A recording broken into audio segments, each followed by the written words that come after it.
आपल्या नागपूरचा सुपुत्र देवेंद्र हे पहिल्यांदा मुख्यमंत्री शपथ घेतल्यानंतर नागपुरात येत आहे। ही त्यांची तशी तिसरी शपथ आहे, तशी चौथी झाली असती, परंतु दुर्दैवाने घटना घडल्यामुळे चौथी झाली नाही।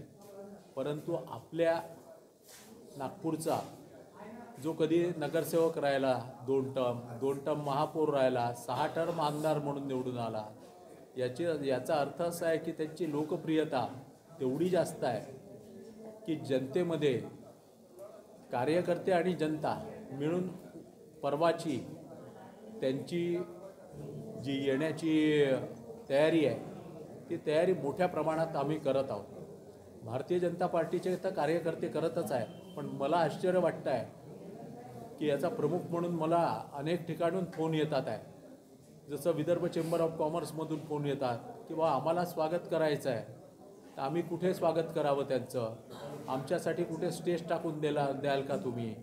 सरदार मंडळींकडून येत आहे, मुसलमान मंडळींकडून येत आहे, सुदर्शन समाजाकडून येत आहे। तर हे स्वागताची त्यांची जो उत्साह आहे तो उत्साह दिसतो आहे। काही ठिकाणी बंजारा नृत्य हे येत आहे, लाडक्या बहिणी हजारोच्या संख्येमध्ये फेटे बांधून येतील अशी स्थिती आहे। अनुसूचित आपले बांधव जे आहे ते निळे फेटे घालून येतील, या पद्धतीने संपूर्ण व्यवस्था ही करायचं चालू आहे। आणि मला असं वाटतं या 2 दिवसात जसं तुम्ही उद्या आज मीडियाच्या माध्यमातून हे बाहेर जाईल की माननीय देवेंद्रजी येतात आहे, याच्या 4 पट स्वागत या नागपूर शहरात त्यांचं होणार आहे।